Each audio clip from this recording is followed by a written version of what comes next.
Hello বন্ধুরা, আজ আমি এক্সপ্লেন করব 2022 সালে মুক্তি পাওয়া ইন্দোনেশিয়ান হরর মুভি ইবলিস দালাম কান্দুগান, যার অর্থ গর্বে শয়তান। তো চলুন কথা না বাড়িয়ে মুভির দিকে যাওয়া যাক। মুভি শুরু হয় একটি বাড়িকে দেখিয়ে, যেখানে আমরা একটা মেয়েকে দেখি যার নাম আতিকা, আর সে একটি ভাষায় গান করছিল। এর কিছু সময় পর তার সাথে এমন কিছু ঘটে যেটা কেউ ভাবতেই পারে না।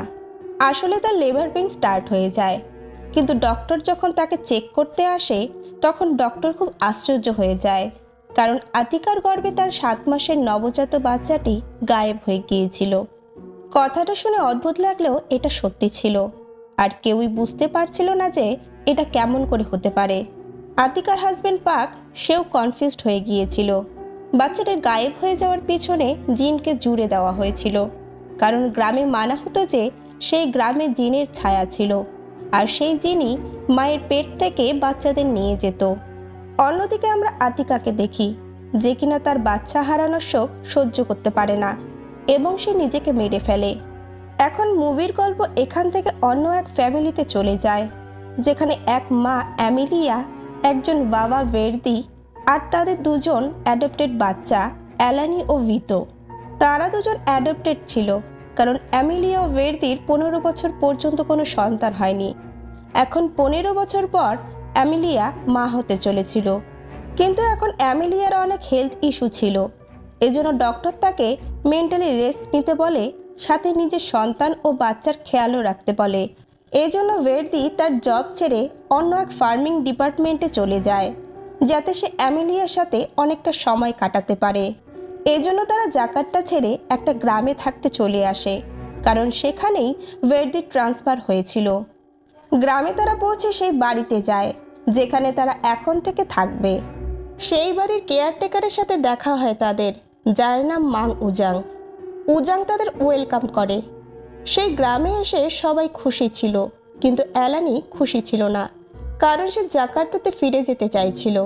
অ্যালানির এইরকম বিহেভিয়ার আপনারা কিছু সময় পর জানতে পারবেন, কিন্তু অ্যামেলিয়া অ্যালানিকে অনেক বোঝানোর চেষ্টা করতে থাকে যে এটা তাদের মজবুরি ছিল। তার বাবা অ্যামেলিয়া ও তার বাচ্চার খেয়াল রাখার জন্য নিজের স্বপ্ন ছেড়ে দিয়েছিল। সে কি তাদের সাথে কিছুদিন থাকতে পারবে না? কিন্তু অ্যালানি সেখানে একদমই থাকতে চায় না, আর এছাড়া অ্যালানির কাছে কোনো অপশনও ছিল না। এদিকে উজাং ও তার পরিচিত কিছু লোকের কাছে এটা শোনা যায় যে এই বাড়িটি ভুতুড়ে আতিকা স্পিরিটের জন্য। হ্যাঁ বন্ধুরা, এই বাড়িটি সেই বাড়িটি যেখানে আতিকা থাকতো, কিন্তু সে নিজেকে মেরে ফেলেছিল। এখন ভের্দি কিছু কাজের জন্য বাড়ির থেকে বাইরে যায়।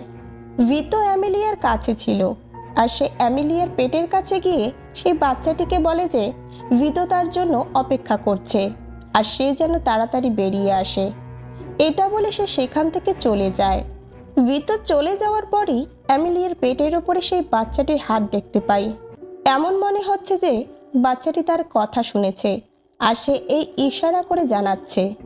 এরপর আমরা দেখি যে জানলা দিয়ে দমকা হাওয়া অ্যামিলিয়ার রুমে আসে, যার ফলে অ্যামিলিয়ার ঘরের জিনিসপত্র এদিক সেদিক পড়ে যেতে থাকে। এদিকে অ্যামিলিয়ার ঘরের জিনিসপত্র পড়ে যাওয়ার শব্দে অ্যালানি জেগে ওঠে। জানালা দিয়ে কারো গানের শব্দ আসছিল। অ্যালানি জানালা দিয়ে দেখতেই সে দেখে যে একটা দোলনায় অ্যামেলিয়া বসে আছে, আর অ্যামেলিয়া সেই গানটাই গাইছিল যেটা মুভির শুরুতে আতিকা গাইছিল, এবং পরক্ষণেই অ্যামেলিয়া সেখান থেকে গায়েব হয়ে যায়।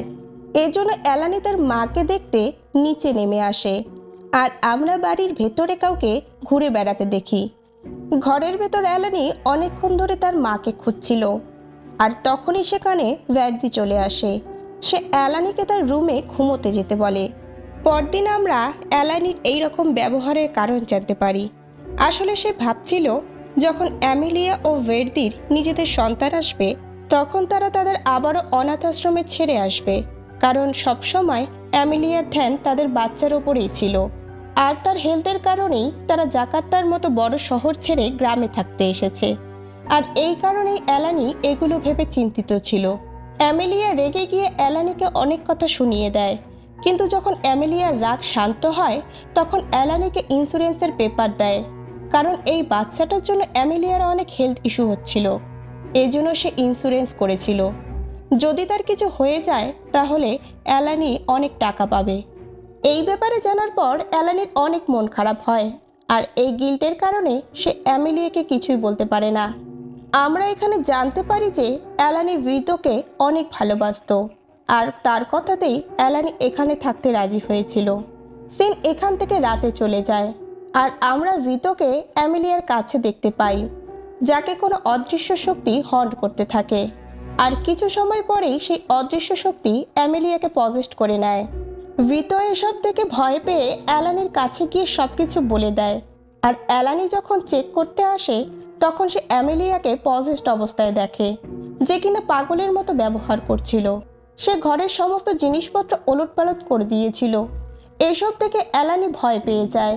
অ্যামেলিয়া অ্যালানিকে ভয় দেখাতে থাকে, আর অ্যালানি ভিতোর সাথে তাদের ঘরে গিয়ে লুকিয়ে পড়ে, এবং তারা পরদিন সকালে ভ্যার্দি না আসা পর্যন্ত বাইরে বেরোয় না।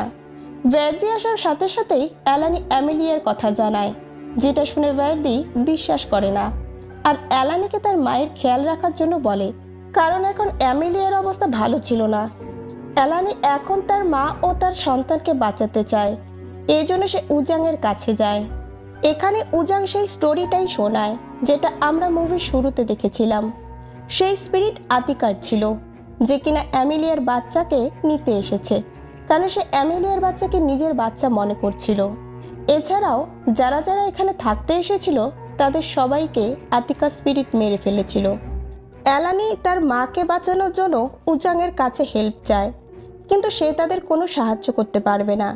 সে শুধু এটা চেক করতে পারবে যে অ্যামেলিয়া ও তার বাচ্চার উপর কোনো খারাপ কিছু হয়েছে কিনা। এজন্য সে একজন বৃদ্ধ মহিলাকে অ্যালানির কাছে পাঠায়, যার নাম নেয়াক ছিল। সে কিছু রিচুয়াল করে জানতে পারে যে অ্যামেলিয়া ও তার সন্তান দুজনেই ঠিক আছে।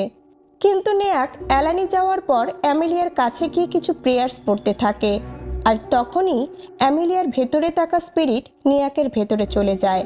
পজেস্ট হয়ে নেয়াক বাড়ির পাশে থাকা পুকুরে গিয়ে নিজেকে মেরে ফেলে।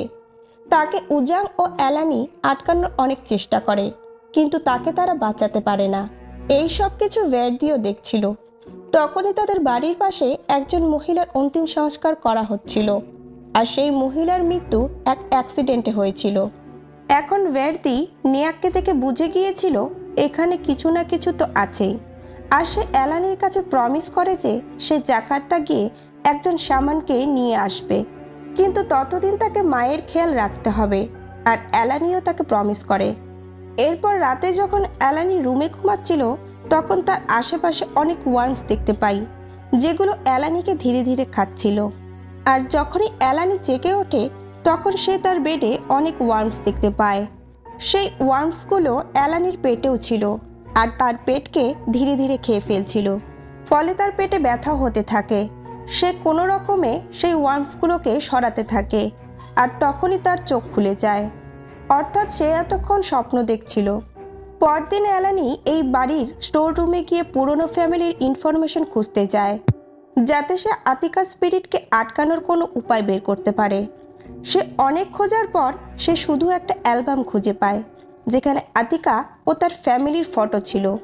এটা থেকে সে জানতে পারে যে আতিকা 7 মাসে প্রেগনেন্ট ছিল যখন তার বাচ্চা গায়েব হয়ে গিয়েছিল।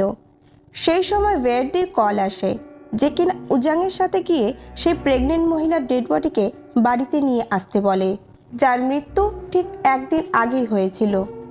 এজন্য অ্যালানি ভিতোকে তার রুমে রেখে উজাংয়ের বাড়িতে যায়, কিন্তু সে সেখানে উজাংকে খুঁজে পায় না। এজন্য সে একা গিয়ে কবরস্থান থেকে সেই লাশটিকে বের করতে থাকে। সিন এখান থেকে বাড়িতে শিফট হয়, যেখানে গ্রামের দুজন মহিলা অ্যামেলিয়ার জন্য খাবার নিয়ে আসে। তারা দুজন খুবই ভয় পেয়েছিল, কিন্তু তাদের মধ্যে একজন সাহস করে অ্যামেলিয়ার কাছে যায়, তাকে ওঠানোর চেষ্টা করে, কিন্তু সে উঠতে পারে না।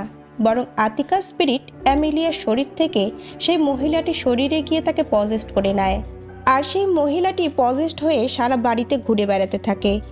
এদিকে ভিতর রুম থেকে বেরিয়ে রেগে সেই দোলনাটিকে ভেঙে ফেলে। এরপর সে স্টোর রুমে গেলে সেই স্পিরিট তার উপর অ্যাটাক করে দেয়। ভিতু তার থেকে বেঁচে লুকিয়ে পড়ে, কিন্তু সেই স্পিরিট তার পিছা ছাড়ে না। দেরি হয়ে যাওয়ার আগেই ভ্যার্দি নিয়াই নামের একজন শামানকে নিয়ে আসে, এবং সেই শামান আতিকা স্পিরিটকে বশে করে নেয়। আর অ্যালানি নিয়ে আসা বডিতে তাকে ট্রান্সফার করে তাকে বন্দি করে ফেলে। এরপর সেই স্পিরিট সেখান থেকে চিরদিনের জন্য চলে যায়। ফলে অ্যামেলিয়া আর তাদের পরিবার একটা বিপদ থেকে বেঁচে যায়। হ্যাঁ বন্ধুরা, একটা বিপদ। কারণ মুভিতে আমরা এখনও এটা জানতে পারি না যে আসলে আতিকার বাচ্চা কিভাবে গায়েব হয়ে গিয়েছিল। ভ্যার্দি অ্যালিনা ও ভিতোকে একদিনের জন্য উজাংয়ের বাড়িতে থাকতে বলে, কারণ ভ্যার্দির কিছু কলিগ আসবে। অ্যালানি জানতে চাইছিল যে আসল আতিকার বাচ্চার কি হয়েছিল। এজন্য সে গুগলে আতিকা নিয়ে আর্টিকেল পড়ে এবং সে সেই অ্যালবামের ফটোগুলো দেখে, যেখানে আমরা আতিকা ও তার হাজব্যান্ডকে দেখতে পাই। তার হাজব্যান্ডের নাম ছিল কার্তা, আর তার হাজব্যান্ড একটা ফ্যাক্টরি কিনতে চলেছিল। অ্যালিনা এখানে এমন কিছু জানতে পেরেছিল, যেটা হলো আতিকা 7 মাসে প্রেগনেন্ট ছিল যখন তার বাচ্চা গায়েব হয়ে গিয়েছিল, আর তার মা অ্যামেলিয়ারও 7 মাস চলছিল। তাই অ্যালানি তাড়াতাড়ি বাড়িতে যায়, যেখানে ভ্যার্দির কোওয়ার্কার্সরা ছিল, আর সেখানে কার্তাও ছিল, যে কিনা ফ্যাক্টরির জন্য তাদের কংগ্রাচুলেট করে আর ভ্যার্দিকে সেই ফ্যাক্টরির হেড বানিয়ে দেয়। তখনই সেখানে অ্যালানি এসে ভ্যার্দিকে সমস্ত সত্যিটা জানায় যে সে তার বাচ্চাকে স্যাক্রিফাইস হিসেবে ডেভিলকে দিতে চলেছে। আমরা জানতে পারি যে কার্তাই নিজের বাচ্চাকে ডেভিলকে দিয়ে দিয়েছিল, এজন্য তাকে আটকাতে হবে। এখানে আসল সত্যিটা সামনে আসে যে ভার্দিও তার সাথে মিলে আছে, কারণ সে নিজের খ্যাতির জন্য ডেভিলের সাথে চুক্তি করেছিল, আর এখন তার ডিল পূরণ করতে হবে, তা না হলে ডেভিল তাকে জানে মেরে ফেলবে। আর এখন তার ওই বাচ্চার প্রয়োজন ছিল না, কিন্তু অ্যালানি এটার বিপক্ষে ছিল। এজন্য সে অ্যামেলিয়াকে জাগাতে যায়, যাকে তারা অজ্ঞান করে রাখার ঔষধ দিয়েছিল। তারা অ্যালানিকে ধরে বেঁধে রাখে। অন্যদিকে বাড়ির বাইরে ভিতো ও উজাং তাদের হেল্প করতে চাইছিল, কিন্তু তারা তাদের সামনে না গিয়ে অ্যামেলিয়াকে দেওয়া মেডিসিন পাল্টে হোলি ওয়াটার রেখে দেয়। যখন তাদের রিচুয়াল স্টার্ট হয় তো সেটা পূরণ হচ্ছিল না। আর এখানে আরও একটা টুইস্ট আসে যে নিয়াইও সেই কাল্টের অংশ ছিল। রিচুয়াল ঠিকভাবে না হওয়ার কারণে নিয়াই মারা যায়। আর এতক্ষণে ভ্যার্দিও বুঝে গিয়েছিল যে অ্যামেলিয়া তার বাচ্চা হারানোর কষ্ট সহ্য করতে পারবে না। এর জন্য সে অ্যালানিকে খুলে দিয়ে তাদেরকে বাঁচানোর জন্য নিজেকে ডেভিলের কাছে স্যাক্রিফাইস করে দেয়। ততক্ষণে উজাং গ্রামের লোকজনকে নিয়ে সেখানে চলে আসে, ফলে কাল্টের লোকজন সেখান থেকে পালিয়ে যায়। পরের সিনে আমরা অ্যামেলিয়া, অ্যালানি ও ভিতোকে সেই ডক্টরের কাছে দেখি, যার কাছে তারা মুভির শুরুতে গিয়েছিল। শেষ সিনে আমরা দেখি এই ডক্টরও সেই কাল্টের সাথে জুড়ে ছিল, আর সে অ্যামেলিয়ার ইনফরমেশন দিয়ে তাদের সেখানে আসার জন্য বলে, যাতে তারা তাদের রিচুয়াল পূরণ করতে পারে। আর মুভিটা এখানেই শেষ হয়ে যায়। তো বন্ধুরা, আপনাদের এই মুভিটা কেমন লাগলো অবশ্যই কিন্তু কমেন্ট করে জানাবেন। আর মুভির এক্সপ্লেনেশন ভালো লাগলে চ্যানেলটিকে অবশ্যই লাইক করে দেবেন। আর আমার চ্যানেলে নতুন বন্ধু হয়ে থাকলে চ্যানেলটিকে অবশ্যই সাবস্ক্রাইব করে রাখবেন। দেখা হচ্ছে নেক্সট মুভি নিয়ে। সবাই ভালো থাকবেন।